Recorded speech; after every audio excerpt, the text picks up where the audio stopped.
Hi guys, welcome to Malvision. എന്റെ പേര് മാളവിക.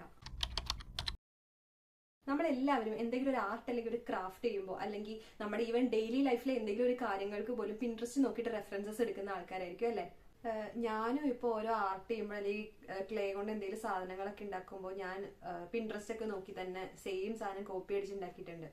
അപ്പോൾ അങ്ങനെ കുറച്ച് നാൾ ഉണ്ടാക്കിക്കൊണ്ടിരുന്നപ്പോൾ എനിക്ക് തന്നെ ഒരു റിയലൈസേഷൻ ഉണ്ടായതിനെ തുടർന്നാണ് ഞാൻ ഈ ഒരു വീഡിയോ ചെയ്യാന്ന് വിചാരിച്ചത്. അപ്പൊ എന്താണ് പിൻട്രസ്റ്റ്? നമ്മുടെ ഫേസ്ബുക്കും ഇൻസ്റ്റാഗ്രാമിലും ഒക്കെ നമ്മൾ എങ്ങനെയാണോ ആൾക്കാരെ അവിടെ സെർച്ച് ചെയ്യണേ, ഇവിടെ പിൻട്രസ്റ്റിൽ നമ്മൾ ഇമേജസ് വെച്ചിട്ടാണ് സെർച്ചിങ് നടക്കുന്നത്. ഈ പിൻട്രസ്റ്റ് ഒരു ഹെൽപ്ഫുൾ ആയിട്ടുള്ള ടൂളാണ്. അതിനെ നമ്മൾ നല്ല രീതിയിൽ യൂസ് ചെയ്യുവാണെങ്കിൽ, ഫോർ എക്സാമ്പിൾ ഇപ്പൊ നമുക്കൊരു ലേണിംഗ് പർപ്പസിനൊക്കെ വേണ്ടിയിട്ടാണെങ്കിൽ പിൻട്രസ്റ്റ് അടിപൊളി ടൂളാണ്.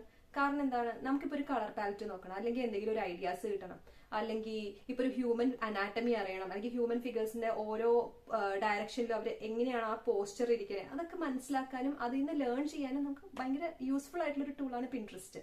അപ്പോൾ എപ്പോഴാണ് പിൻട്രസ്റ്റ് മോശമാകുന്നത്?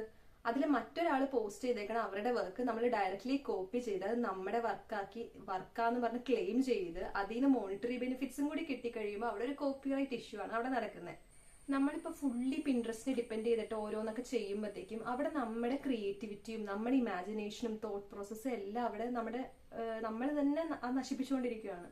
നമ്മൾ സ്വയം റിയൽ വേൾഡിൽ കണ്ട് മനസ്സിലാക്കേണ്ട പല കാര്യങ്ങളും നമ്മൾ വേറൊരാളുടെ വർക്കിൽ നിന്ന് കോപ്പി അടിക്കാൻ നോക്കുകയാണ്. ഓരോ ആർട്ടിസ്റ്റിനും അവരുടേതായിട്ടുള്ള സ്റ്റൈലായിട്ട്, ഇപ്പൊ നമ്മുടെ സ്റ്റൈൽ കണ്ടുപിടിക്കണമെങ്കിൽ നമ്മൾ തന്നെ ഡെയിലി പ്രാക്ടീസ് ചെയ്താണ് നമ്മൾക്ക് കണ്ടുപിടിക്കാൻ പറ്റുള്ളൂ.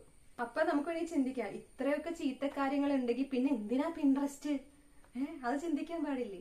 കാരണം എന്താ, നമുക്ക് വേറൊരാളുടെ വർക്ക് കണ്ട് നമുക്ക് അതിന് ഇൻസ്പയർ ആയിട്ട് നമുക്ക് നമ്മുടെ സ്വന്തം വർക്ക് ക്രിയേറ്റ് ചെയ്യാം അല്ലെ. അതായത് ടേക്കിംഗ് റെഫറൻസസ് ഈസ് ഓക്കെ, പക്ഷെ each a copy is not okay. അത് നമ്മുടെ പേഴ്സണൽ ഗ്രോത്തിനെ തന്നെയാണ് അഫക്ട് ചെയ്യണേ.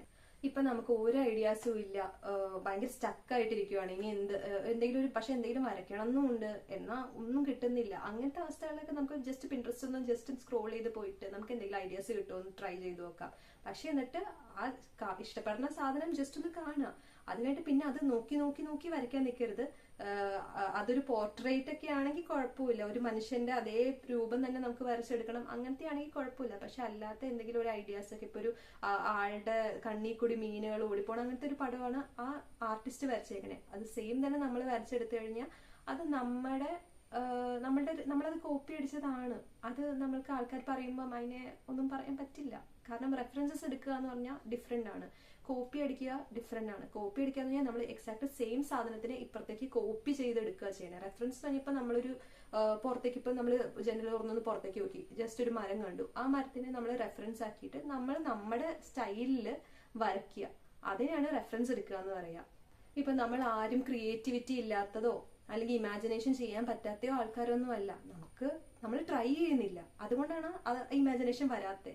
അല്ലാതെ നമ്മൾ വിചാരിക്കും, ഓ അയാൾക്ക് എന്തൊരു ഇമാജിനേഷനും കഴിവൊക്കെയാ, എനിക്ക് അതില്ലല്ലോ എന്നൊക്കെ വിചാരിച്ചാൽ നമ്മൾ അവിടെ അങ്ങനെ ഇരിക്കുള്ളൂ. നമ്മൾ ട്രൈ ചെയ്ത് നോക്കണം, പൊട്ടയാണെങ്കിൽ പൊട്ടാവട്ടെ, നമ്മളല്ലേ കാണുന്നുള്ളൂ, നമ്മൾ വേറെ ആരെയും കൊണ്ട് പുഷ് ചെയ്ത് കാണിക്കുന്നൊന്നുമില്ലല്ലോ. അപ്പം ജസ്റ്റ് നമ്മൾ എൻജോയ് ചെയ്യുക, നമുക്ക് പറ്റണ എന്താണോ നമ്മൾ അത് പ്രാക്ടീസ് ചെയ്ത് നന്നാക്കാൻ പറ്റാത്തതായിട്ട് ഒന്നുമില്ല. ഞാനൊരു എക്സാമ്പിൾ പറയാം. നമുക്കിപ്പോ ഒരു മനുഷ്യനെ വരയ്ക്കണം, ഒരു മനുഷ്യന്റെ തല എവിടെയാ, ബോഡി എവിടെയാ, കൈ എവിടെയാ, കാലം എവിടെയാ, പൊസിഷൻ ഒക്കെ നമുക്ക് അറിയാലോ. ഈ സംഭവങ്ങളെല്ലാം ഒന്ന് നമ്മൾ വരച്ചു കഴിഞ്ഞാൽ നമുക്ക് ആ ഒരു മനുഷ്യനെ ആയി. നമ്മൾ ഇപ്പൊ ആർട്ടിസ്റ്റിന്റെ ഫ്രീഡം ആണ് അയാളുടെ ആർട്ട് വർക്ക് എന്ന് പറഞ്ഞാൽ, അയാൾക്ക് കറക്റ്റ് പ്രൊപ്പോർഷനിൽ തന്നെ, ഇപ്പൊ ഈ വിരലുകളെല്ലാം ഈ കറക്റ്റ് പ്രൊപ്പോർഷനിൽ തന്നെ വരയ്ക്കണം എന്ന് നിർബന്ധമൊന്നുമില്ല. നമ്മുടെ ആർട്ടിൽ നമുക്ക് വേണമെങ്കിൽ കോഴിയുടെ കൈയുള്ള മനുഷ്യനാക്കാൻ വേണമെങ്കിൽ അല്ലെ, ഒരു പ്രശ്നവുമില്ല. അത് ആർട്ടിസ്റ്റിന്റെ ഫ്രീഡം ആണ്. ഇപ്പൊ എത്ര ഒരു പൊട്ട സാധനം നിങ്ങൾ വരയ്ക്കുകയാണെങ്കിലും അത് നമ്മുടെ ഐഡിയയിൽ നിന്ന് തന്നെ വരച്ചൊരു സാധനം ആകുമ്പോഴത്തേക്കും നമ്മൾ അതിൽ നല്ല പ്രൗഡ് തന്നെയായിരിക്കും. അപ്പം നെക്സ്റ്റ് ടൈം നിങ്ങൾ പിൻട്രസ്റ്റിൽ നിന്നൊക്കെ ഒരു പടം കോപ്പി അടിക്കാൻ പോകുമ്പോഴത്തേക്കും ഈ പറഞ്ഞ കാര്യങ്ങളൊക്കെ ഒന്ന് ഓർത്ത് വെക്കാം. ടേക്കിംഗ് റെഫറൻസസ് ഈസ് ഓക്കെ, പക്ഷെ each a copy is not okay. അപ്പോൾ ബൈ.